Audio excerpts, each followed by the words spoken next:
하나님 말씀 여호수아서 24장 14절부터 18절, 그다음에 창세기 50장 15절부터 21절입니다.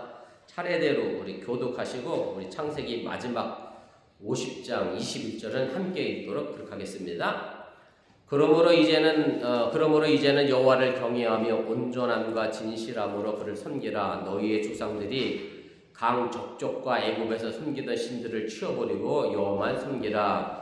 만일 여호와를 섬기는 것이 너희에게 좋지 않게 보이거든 너희 조상들이 강 저쪽에서 섬기던 신들이든지 또는 너희가 거주하는 땅에 있는 아무리 족속의 신들이든지 너희가 섬길 자를 택하라. 오직 나와 내 집은 여호와를 섬기겠노라 하니 백성이 대답하여 이르되 우리가 결단코 여호와를 버리고 다른 신들을 섬기기를 하지 아니하오리니 이는 우리 하나님 여호와께서 친히 우리와 우리 조상들을 인도하여 애굽 땅 종되었던 집에서 올라오게 하시고 우리 목전에서 그 이적들을 내가시고 우리가 행한 모든 일과 우리가 지나온 모든 백성들 중에서 우리를 보호하셨으며 여호와께서 또 모든 백성들과 이 땅에 거주하던 아모리 족속을 우리 앞에서 쫓아내셨습니다. 그러므로 우리도 여호와를 섬기리니 그는 우리 하나님이 시민이다 하니라.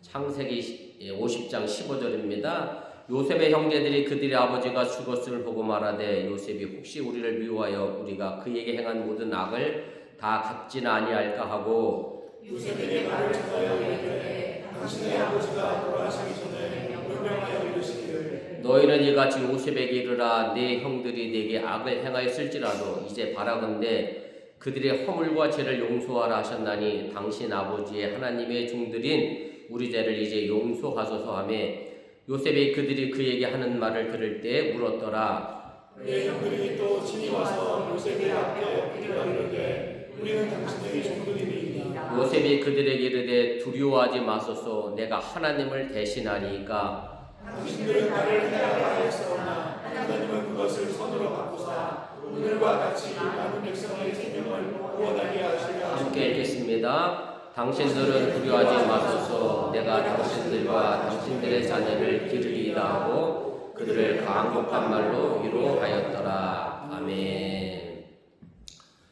내일 모레가 우리 한국의 명절 설입니다. 미국 이민자로 살아가면서 한국의 명절을 지키는 것이 쉽지가 않습니다. 이것이 너무나도 당연한 것은 모든 직장과 학교가 미국의 명절을 기준으로 일하기도 하고 쉬기도 하다 보니 그러니 쉬지 않으니 설인지 추석인지 모르고 지나갈 때가 사실 많이 있습니다. 여러분들 생일 중에 음력으로 되어 있는 분들은 자녀들이 엄마 아빠 생일은 왜 자꾸 바뀌어? 이렇게 부를 수도 있을 거예요. 음력을 모르는 아이들은 또 그렇게 어렵고 힘든 게 사실입니다. 지금이야 설이라고 하는 말이 어느 정도 표준어로 정착되어 가고 있습니다만은 제가 어린 시절만 해도 구정이니 신정이니 민속의 날이니라는 말로 두 번의 설을 맞이했던, 다시 말해서 두 번의 새해를 맞이했던 적이 있습니다. 이런 현상이 생겨난 것은 사실은 우리 민족의 일제 치하의 역사와 맥락을 같이 하고 있고요. 일본이 한국의 문화를 말살하려고 했습니다마는 끈질기게 지켜내온 한국 민족의 저력 때문에 이 두 가지 설이 우리에게 놓이게 됐습니다. 지금은 전 세계가 공통적인 달력을 사용하죠. 태양력이라고 하는 양력 달력을 사용합니다. 그런데 사실은 우리나라에 태양력이 들어온 시기가 그렇게 오래되지 않았습니다. 지금으로부터 약 130년 전 1896년부터 우리나라가 태양력을 사용하기를 시작했습니다. 그럼 그 이전에는 우리 무슨 달력을 썼겠어요? 당연히 수천 년간 이미 음력 달력을 달을 기준으로 우리가 생활해 왔고 130년 전부터 태양력을 받아들였고 그래서 실제로 지금도 농촌에 가면 음력 기준으로 절기를 따지면서 농사를 하고요. 저희 어머니가 당진 사람인데요. 서산 사람인데 스산이라고 했는데 충청도 사람들 스산 분이신데 저 외할머니가 섬에서 목회하셨잖아요. 그래서 물때를 잘 알아요. 저희 어머니가 밀물 썰물. 근데 그 밀물 썰물도 사실은 뭐와 연결되어 있느냐면 달하고 연결되어 있어요. 그래서 어부들도 음력 가지고 밀물 썰물 구별해서 그렇게 이야기합니다. 그래서 사실은 우리 민족에게 이 음력은 꽤 중요한 그런 달력입니다. 우리나라가 1896년에 이제 태양력을 쓰기를 시작한 것은 을미개혁의 일환으로 이제 쓰기를 시작했습니다. 그런데 이 을미년에 일어난 중요한 사건이 있습니다. 아시는 대로 을미사변이 있었습니다. 을미사변은 1895년 10월 8일에 조선 왕궁에 있는 왕비죠. 명성황후, 그러니까 민비로 알려져 있는 명성황후를 일본 자객이 들어와서 시해한 사건이 바로 을미사변입니다. 그 이후로 일본은 우리나라의 내정에 간섭을 하기 시작했고, 을미개혁이라고 하는 일환으로 우리나라에 이제 태양력을 끌고 들어왔고요. 일본이 우리 민족의 전기를 끌어내기 위해서 일본의 시간대 우리를 맞추기 위하여 우리 민족이 수천 년 사용해 어떤 음력서를 낡고 오래된 것이다 라고 해서 부정이라고 깎아내려 그렇게 불렀습니다. 그리고 대신 일본이 세는 양력서를 신정이라 이렇게 부르면서 우리에게 이날을 이제 따라올 것을 이제 강요를 했습니다.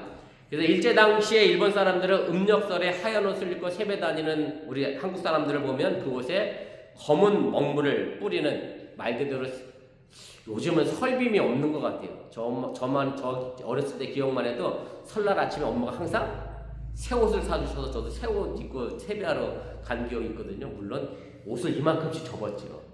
몇 년 입어야 되니까 이만씩 접어서 설빔 입고 다녔던. 근데 요즘은 뭐 설빔은 안 하는 것 같아요. 아무튼 어제 설날 새 아침에 깨끗한 옷, 좋은 옷을 입고 세배 다니는 한국 사람들에게 먹물을 뿌리는 그런 만행을 저질렀고요. 그뿐만 아니라 이제 떡국을 끓여 먹지 못하도록 하기 위해서 떡 방앗간 운영하는 것을 금지를 시켰고, 또 몰래 떡을 만들기 위해서 떡매를 치는 소리가 들리면 그 집에 들어가서 단속을 하곤 했습니다. 그럼에도 이제 우리 조상들은 그 삼엄한 감시를 뚫고 부역 항구 등에서 이제 떡국을 끓여 먹었고요. 단순히 뭐 따뜻한 국물 한 그릇 겨울에 배고픔을 채우기 위한 그런 것이 아니라 민족의 정체성을 지키려고 하는 꺾이지 않는 그 고집과 뜨거운 의지가 결국 설이라고 하는 것을 계속 지켜낼 수 있었습니다. 제가 즐겨보는 유튜브 가운데 김재원이라고 하는 역사학자가 하는 유튜브가 있는데요. 중국 땅이 왜 한국을 못 먹었을까라는 주제로 이렇게 제목이 한번 올라온 게 있어서 제가 그걸 봤어요. 그 넓은 중국이 요 밑에 조그맣게 붙은 한국을 왜 점령하지 못했을까? 물론 이제 그 가운데 하나가 그것도 있더라고요. 중국은 사실은 이게 산이 많지 않잖아요. 대부분 다 평지로 되어 있는데 한국은 넘어오려면 산을 거쳐 넘어와야 되는데 산마다 뭐가 있죠? 우리나라는 다 산성이 있잖아요. 그러니까 산성을 치고 넘어와야 되니까 그 많은 시간과 물질과 돈을 들여서 그 조그만 땅을 우리가 점령할 가치가 있냐? 뭐 이 부분에서도 조금 밀리는 게 있고, 또 하나 점령하지 못한 이유 중에 하나가 중국 대륙과 우리나라 문화가 너무나 다르다. 이질적이기 때문에 동요되고 섞일 수가 없었다. 결국 사실은 일본도 내선일체라고 하는 말로 우리 민족의 문화를 없애고 일본과 동일시하려고 했는데 결국 우리 민족은 동일화되지 않았잖아요. 그 민족을 성을 지켜내려고 하는 그런 의지가 강했기 때문에 지금의 설을 지켜낸 것이 아닌가 그런 생각을 하게 됩니다. 그런데 해방 이후에 정부를 세웠고, 그리고 나서 경제 성장을 위해서 낭비를 줄여야 한다. 그래서 신정 구정 두 번 세는 건 낭비다 그러면서 이제 구정을 아예 휴일해서 없애버렸잖아요. 그래서 제가 이 설교를 준비하면서 그런 생각을 해봤어요. 그때도 아무래도 정부 요직에 누가 많이들 있었겠어요? 지금도 친일청산 얘기하는데 친일청산을 제대로 하지 못했기 때문에 그런 현상이 어느 정도 작용한 것이 아닌가. 그래서 한동안은 신정, 그래서 양력절만 놀고요. 음력설 구정은 쉬지를 않았어요. 그런데도 불구하고 사람들이 고향에 갔잖아요. 기업들도 당연히 구정을 지켰으니, 설을 지켰으니 정부가 쉬지 말라 그래도 임시로 공휴를 줘서 막 사람들을 고향에 갈 수 있도록 그렇게 해줬고, 그래서 1980년대 드디어 그래서 민속의 날, 구정은 이제 없어지고 민속의 날, 그래서 딱 하루를 쉬게 해준 기억이 있어요.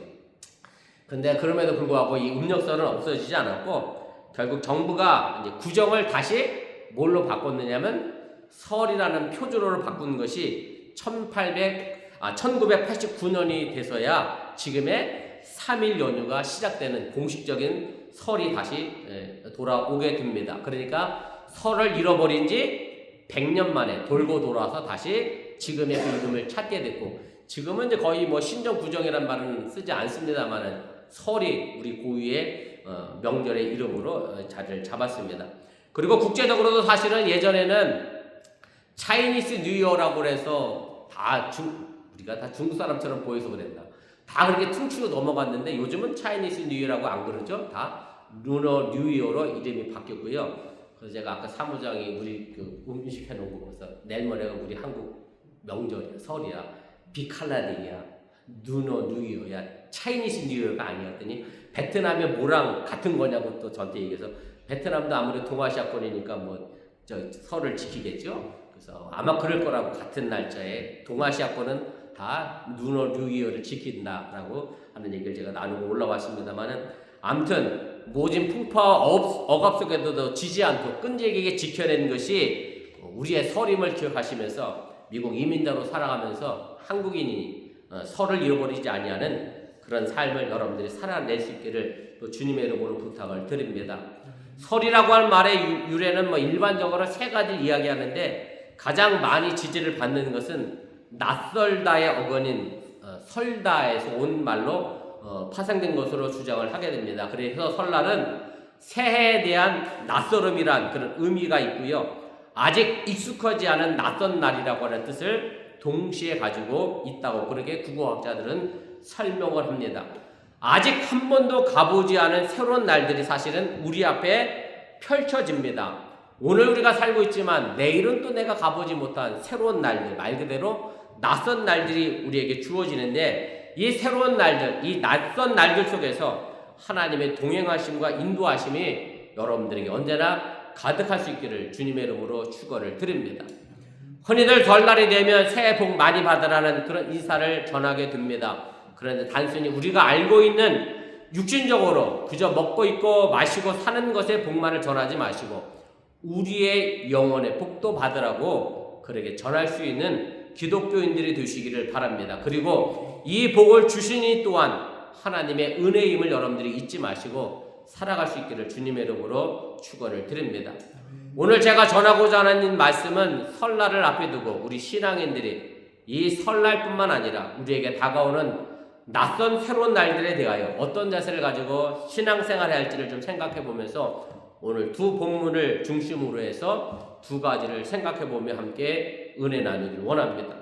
첫째는 아름다운 신앙의 유산을 여러분들이 가족들에게 물려주시기를 바랍니다. 이 세상에서 사람들이 자신의 계획하는 일에 대하여 실패하는 이유 중에 한 가지는 처음 가졌던 선한 목적과 가치를 잃어버리는 데서 출발한다고 해도 틀리지가 않습니다. 개인의 희망도 그렇고요, 또 가정의 행복도 그렇고, 또 국가의 발전도 처음의 목적과 가치를 벗어나는 일로 인하여 혼란해지고 잘못된 길로 가게 된다는 그런 말씀입니다. 지금의 미국 사회에서 여러 가지 일어나는 일들을 바라보면서 어떤 미국인들은 그러죠. 내가 알던 미국이 이제는 없어졌다. 미국이 가지고 있었던 초창기의 참된 가치를 점점 잃어버리는 미국이 됐다라는 말로 설명을 하는데, 사실은 우리가 가지고 있었던 그런 가치를 잃어버리게 되면 우리의 삶은 변질되어질 수밖에 없습니다. 이런 경우는 성경을 통해서도 쉽게 찾아볼 수 있습니다. 가나안을 정복하고 땅을 분배받은 이스라엘 백성들은 하나님의 택한 백성으로 살아가야 될 책임과 목적이 있었습니다. 그것이 바로 하나님의 영광을 드러내고 하나님을 섬기는 일이었습니다. 다시 말씀드리면 하나님께서 이스라엘 백성들을 애굽의 노예 생활에서 탈출시킨 목적은 바로 하나님을 자유롭게 섬기게 하는 것이었고, 가나안 땅을 정복하는 것도 하나님을 섬기고 하나님을 영화롭게 하는 문화를 그 땅에 만들려고 출애굽시키시고 가나안을 정복하게 하셨다는 그런 말씀입니다. 그렇기 때문에 이스라엘 백성들이 이 목적을 잃어버린다라고 하면 이스라엘은 하나님의 백성으로서 아무런 의미도 희망도 없게 된다는 그런 말씀입니다. 그렇기 때문에 여호수아는 오늘 본문에서 자신의 죽음을 앞에 두고 이스라엘 백성들에게 마지막으로 유언을 하면서 오직 하나님만을 섬기라 라고 하고 있음을 여러분들이 기억하시기를 바랍니다. 오늘 본문 15절 후반부에 보면 오직 나와 내 집은 여호와를 섬기겠노라 라고 유언하고 있음을 보게 됩니다. 여호수아의 담대한 신앙의 결단은 바로 오늘 우리 가정들이 같은 마음으로 배워야 할 신앙의 유산임을 여러분들이 믿으시기를 바랍니다. 일반적으로 성경에는 하나님이 하나님의 백성들을 선택하고 사람을 선택하십니다. 신명기 7장 6절 7절에 있는 말씀인데 이렇게 되어 있어요. 너는 여호와 네 하나님의 성민이라. 네 하나님 여호와께서 지상 만민 중에서 너를 자기의 기업으로 백성으로 택하셨나니 여호와께서 너희를 기뻐하시고 너희를 택하심은 너희가 다른 민족보다 수요가 많기 때문이 아니니라. 너희는 오히려 모든 민족 중에 가장 적으니라. 근데 이것이 바로 하나님의 주권적인 섭리이고 사람이 먼저 하나님을 선택하지 않았다라는 것을 분명하게 말씀해 주고 있습니다. 그런데 오늘 여호수아의 말을 보면 마치 사람이 하나님을 선택하는 것처럼 보입니다. 왜냐하면 오직 나와 내 집은 여호와를 섬기겠다. 그러니 너희도 선택해라. 이렇게 얘기했기 때문에 마치 사람이 하나님을 선택하는 것처럼 오해할 수 있다라고 하는 얘기입니다. 그런데 여호수아의 이 말은 그런 의미는 결단코 아닙니다. 여호수아의 이 말의 의미는 하나님이 우리를 선택하셨습니다. 그런데 우리가 그 하나님의 선택에 대하여 반응하고 응답해서 나도 하나님을 섬기겠다라고 하는 결단이 있어야 한다는 말씀이고, 하나님의 선택에 대해서 우리가 아무런 반응하지 않고 응답하지 않게 되면 결국 우리는 하나님의 인도하심을 따라 살지 않게 된다는 사실을 분명하게 전하고 있음을 여러분들이 깨달으시길 바랍니다. 그래서 오늘 여호수아의 결단이 무엇보다 중요하고 소중하다고 하는 사실을 여러분들이 잊지 마시기를 바랍니다. 우리나라 속담에 형만한 아우 없다라는 말이 있습니다. 이 말이 꼭 맞는 말은 아닌데 그래도 경험이 많은 형이 동생보다는 좀 낫다 이런 뜻으로 이야기를 합니다. 물론 이 말이 생긴 이유를 제가 곰곰이 생각해보면 일종의 가부장적 사회 속에서 가정의 질서를 지켜내기 위해서 동생이 자꾸 형을 들이받으면 문제가 생기니까 형의 위신을 세우려고 한 것 같아요. 제 동생은 저보다 15cm가 크거든요. 우리 제 동생이 저를 자꾸 들이받긴 한데 형 말은 아우는 없어요. 그래서 내 동생은 내 동생이지. 그 사실 가부장적 문화 속에서 그 질서를 지키려고 만든 그런 얘기인데 왜 그러냐면 결국 앞에 서 있는 사람이 중요한 거예요. 첫 단추를 끼운 사람이 어떻게 가느냐에 따라서 그 인생이 달라지다 보니 그 형을 자꾸 세워놓게 되고 동생의 그 길을 본받았으면 하는 마음으로 그런 말이 생겨나게 됩니다. 성경에 보면 양에 관한 이야기가 많이 기록이 되어 있습니다. 여러분들은 양에 대한 어떤 의미를 가지고 계신지 잘 모르겠습니다만은 일반적으로 보면 가장 떠오르는 것이 온순하고 양은 약한 동물이다 이런 식의 개념을 우리가 가지고 있습니다. 그런데 놀라운 반전은 이 양이 세상에서 가장 고집이 센 동물이고요. 가장 이기적인 동물 가운데 하나라고 합니다. 양의 고집과 이기적인 성질은 어디에서 나오냐면 저는 아직 양을 치는 목장을 안 가봐도 잘 모르겠는데 그렇게 얘기를 해요. 더운 여름에는 양들이 다닥다닥 붙어있대요. 왜 그럴 것 같아요? 쟤랑 나랑 떨어져 있으면 누가 시원해져? 제가 시원해지는 꼴을 도저히 못 보겠대 양은. 그래서 여름이면 다닥다닥 붙어있고 겨울에는 오히려 또 멀리 떨어진대요. 왜냐하면 내가 붙어있으면 제가 따뜻해질까봐. 그래서 양이 그렇게 이기적인 동물이라고 그렇게 이야기를 합니다. 또 하나 재밌는 것은 양의 고집은 거의 맹목적이래요. 그래서 앞에 가는 양이 하는 대로 그대로 따라가는데, 그래서 앞에 양이 좋은 길 놔두고 물운덩이 빠져서 가잖아요. 그러면 그걸 피해서 가면 좋은데 그 물운덩이 따라 앞에 양 따라 다시 간다라고 하고요. 그래서 개 한 마리가 수백 마리 양을 이끌어가는 이유가 바로 거기 있다는 거죠. 똑똑한 개가 그 양을 이끌어서 그래서 양치는 개가 등장하게 된다라고 하는 얘기입니다. 그런데 양의 이런 성질은 어느 정도 맞는 것 같아요. 왜냐하면 성경에도 양에 대하여 이렇게 표현해요. 이스라엘이 유목민이었으니까 양을 치는 사람들인데 이사야서 53장 6절에 보면 이렇게 얘기를 해요. 우리는 다 양 같아서 그릇 행하여 각기 제 길로 갔거늘. 아무튼 양은 제멋대로 가는 성질이 있다는 것은 이제 분명한 것이고, 그래서 양을 이끌어가는 목자가 반드시 있어야 함이 이제 분명해집니다. 그래서 우리 가정에서 사실은 앞에 있는 양이 바른 길을 가야 뒤에 있는 양도 그대로 따라가게 되어 있다라고 하는 얘기고, 결국 집에 있는 어른의 역할이 무엇보다 중요하다고 하는 사실을 여러분들이 잊지 마시기를 바랍니다. 그래서 우리가 조심해야 될 말 가운데 하나가 이런 거 있습니다. 자녀를 향해서 가끔 그러잖아요. 화가 나면 누구 닮아? 저러냐? 누구 닮았겠어요? 나 닮았든지 아빠 닮았든지 엄마 닮았겠지. 당연히 여러 번 닮았을 것이고 그런 기에 여러분들 자녀들 앞에서 바르게 행동하고 바르게 신앙생활을 해 나갈 수 있기를, 그리고 바른 신앙의 삶과 삶의 습관을 만들어 갈 수 있기를 주님의 이름으로 간절히 부탁을 드립니다. 사실 전도는요, 모르는 사람 전도하는 게 제일 쉬워요. 왜 그러냐면 너무 서로 잘하는 사람한테 뭐 전하려고 하면 그래요. 너나 잘 믿어라 이러거든요. 그래서 참 이게 가까운 사람한테 전도하기가 더 어려운 것은 결국 내가 내 생활을 어떻게 했느냐가 문제이기 때문에 그렇습니다. 설교 원고에는 없는데 갑자기 제가 생각이 나서 우리 딸내미가 작년 연말부터 연애를 시작을 했어요. 이거 비밀인데 우리 딸도 설교 보려고. 근데 우리 집사람은 일단 무조건 합격이야. 남자가 180이야.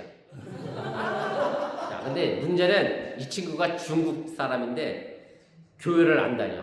그리고 현경이 목사 딸이면 이제 그 집이 알아. 그래서 그 집 누나와 부모들이 걱정을 한대. 야, 상처를 받을까 봐. 목사 딸하고니 얘가 교회를 안 다니잖아. 그러니까 교회 안 다니면 이제 헤어지고 뭐 이런 있을까봐. 그래서 현경이한테 묻더래 이 남자가. 나 지옥 가냐? 나 지옥 갈 거냐 목사? 야, 지옥은 그런 게 아니고 물리 그런 게 아니고 그냥 하나님 멀리 떠난 게 지옥 같은 생활이야. 그래서 너랑 나랑 결혼하는데 이게 문제가 되냐? 그래 물었다는 거야 남자가. 그래서 현경이가 그랬대. 연애할 때는 아무 문제가 없는데 만약에 너랑 나랑 결혼을 하게 되면 네가 교회 안 가면 그게 우리 집에서는 문제가 될 수도 있어. 그랬다. 누구 딸인지 참 똑똑하잖아요.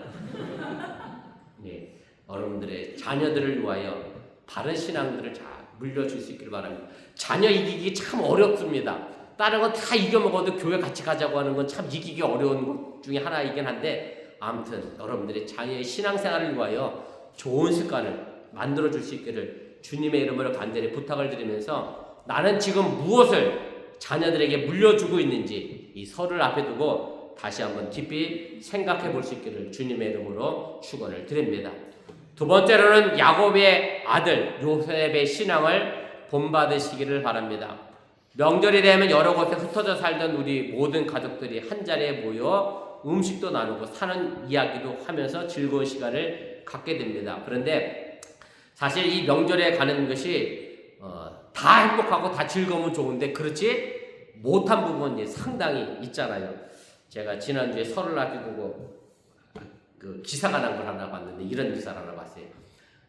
여자 쪽 입장에서 하는 얘기야. 초등학교 다니는 남편의 남동생한테 뭐라고 불러야지? 도련님, 그리고 아가씨. 내가 이 집의 노비인가? 왜 도련님, 아가씨라고 불러야 하지? 그러다가 또 결혼하면 도련님이 서방님으로 바뀌어. 그런 생각 안 해보셨어요?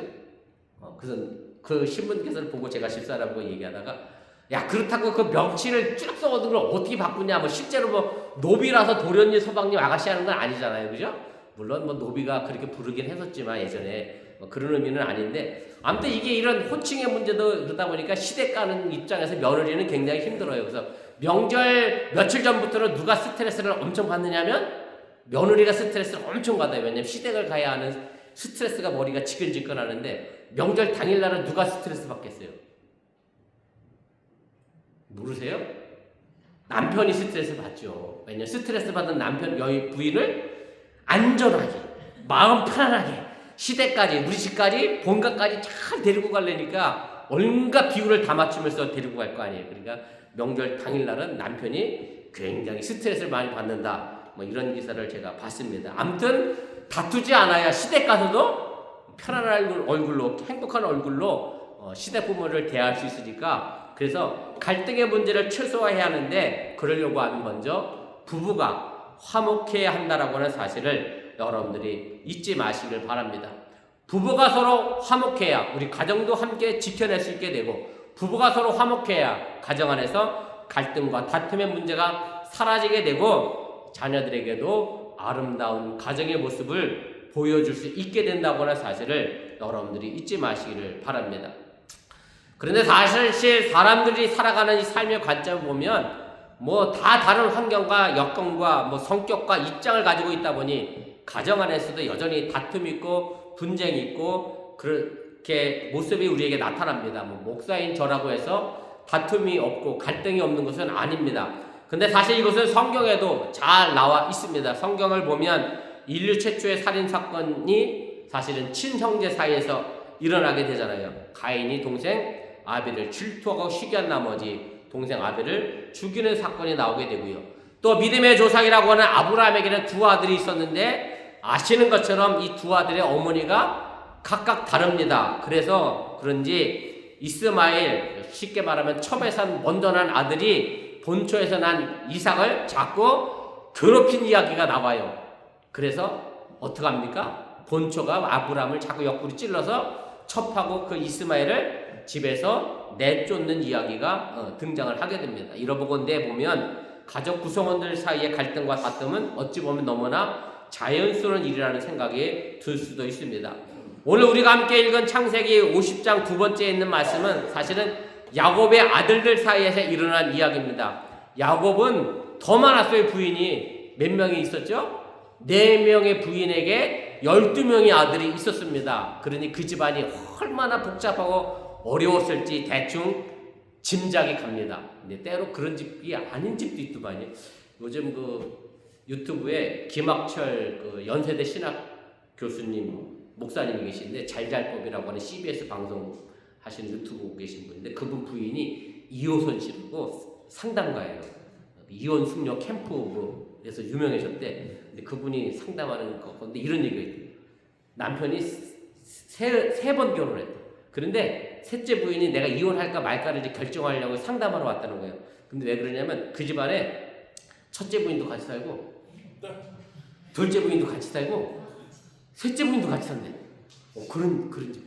또 때로는 안 싸고 사는 집도 있긴 있나 봐요. 이렇게 그 별 희한한 집 다 있다서도 그러면서 그 상담 사례를 봤는데 아무튼 뭐 4명의 부인이 있었으니 뭐 얼마나 시끄럽겠어요. 12명의 아들과 대충 짐작이 갑니다. 그러다 보니 11명의 형제가 똘똘 힘을 합쳐서 사랑받는 요셉 하나를 애굽에 팔아먹었잖아요. 그래서 종으로 팔려가는 신세가 됐어요. 그런데 요셉은 하나님께 대한 믿음의 신앙이 좋아서 결국 애굽의 총리가 됐습니다. 그러고 나니 형들이 그 보복을 받을까 무서워서 절절매게 됩니다. 그 만남이 반가운 만남이 되어야 하는데 오히려 요셉을 만난 것이 자신들을 죽일까 염려하는 만남이 됐고요. 그래서 오늘 본문 말씀에 와서 형들이 그러죠. 아버지 핑계를 대잖아요. 야, 아버지가 살아계실 때 우리 형제들 잘 돌보라고 그랬으니까 우리 11 형제 죽이지 말고 잘 돌봐줬으면 좋겠다라고 이야기를 합니다. 그 이야기를 들은 요셉이 오늘 성경 본문에 보면 뭐라고 그랬느냐면 울었더라고 그랬어요. 그러니까 사실은 요셉의 본 마음을 이 형들은 제대로 이해하지 못했다라고 하는 얘기죠. 그 형들의 그 마음을 들은 요셉 입장에서는 굉장히 속이 상해서 울었다라고 하는 얘기고, 형들은 자신이 동생을 팔아서 종으로 만들어버린 그 사건을 보복의 악순환으로 생각했는데 요셉은 그렇게 생각하지 않았고, 두려워하지 말라, 걱정하지 말아라, 안심해라, 내가 당신들뿐만 아니라 당신들의 자녀까지도 다 책임을 지겠다라고 하면서 너그럽게 용서하게 됐다라고 하는 얘기입니다. 오늘 창세기 50장 19절부터 21절 말씀 제가 다시 한번 읽어드립니다.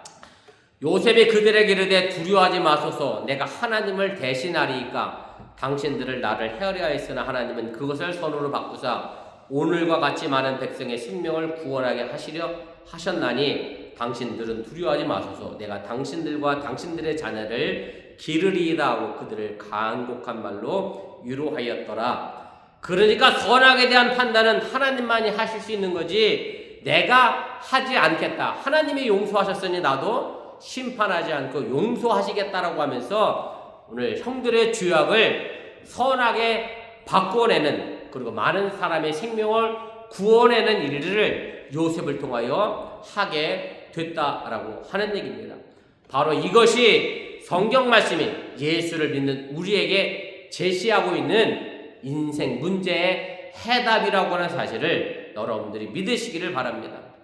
요셉의 형들은 갈등의 문제에 초점을 맞췄지만 요셉은 그렇지 않았습니다. 형들과 함께 살아갈 수 있는 방법인 화목을 선택했고, 그래서 한 번에 오랜 시간의 갈등의 문제를 해결했다고 하는 사실을 여러분들이 기억하시기를 바랍니다. 마지막 입세를 쓴 오헨리의 단편소설 가운데 아주 재미난 단편소설이 하나 있습니다. 제목이 강도와 신경통입니다. 어느 집에 강도가 들었는데요, 부스럭거리는 소리에 주인이 깼습니다. 그래서 강도와 서로 이제 마주치게 됐고, 미국이니까 강도가 총을 들고 주인에게 손을 들라고 소리를 쳤어요. 그런데 집주인이 너무 깜짝 놀라서 손을 들었는데 왼손만 들은 거예요. 오른손을 못 들었어요. 그랬더니 강도가 두 손 다 들지 왜 한 손만 드냐? 이렇게 물었더니 집주인이 이렇게 얘기했다는 거예요.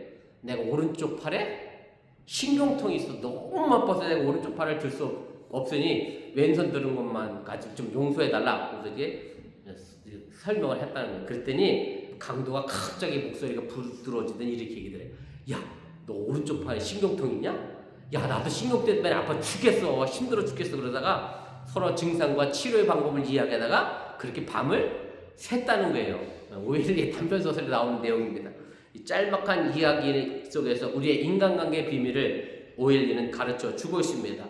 서로의 고통을 나누고 서로의 약점을 나눌 때 강도는 어느새 강도가 아니라 친구가 됐다라고 하는 얘기고, 집주인도 그 공포에서 해방됐고 허물 없는 사이가 됐다라고 하는 얘기입니다. 서로의 허물을 나누었기 때문에 그 둘의 관계는 서로 함께 짐을 져주는 정말 친구가 될 수 있었다라고 하는 얘기입니다.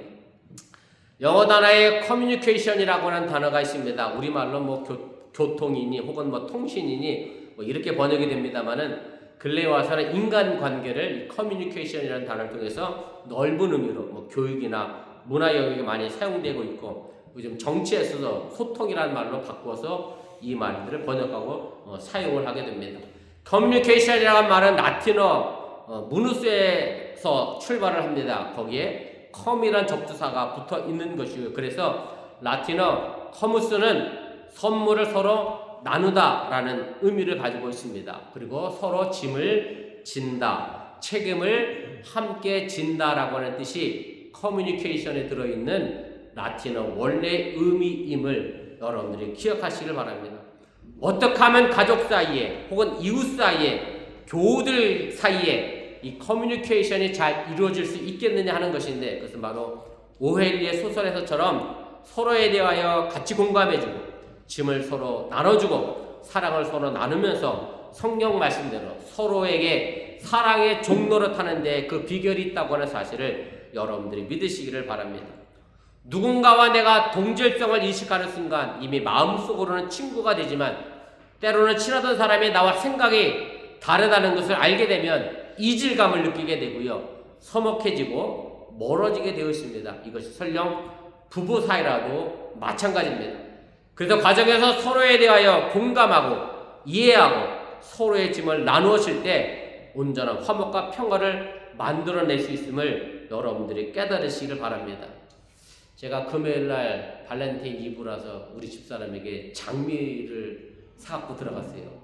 근데 장미를 사갖고 들어가고 이 안개꽃 사갖고 들어가면서 장미값이 대복이랑 엄청 비싸게 받더라고요. 그래서 집사람한테 가서 그랬어요.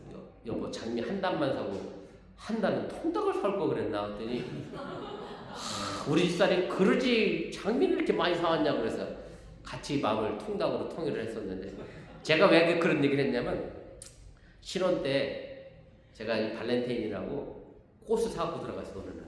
그랬더니 우리 집사람이 저한테 뭐라는 거 아세요?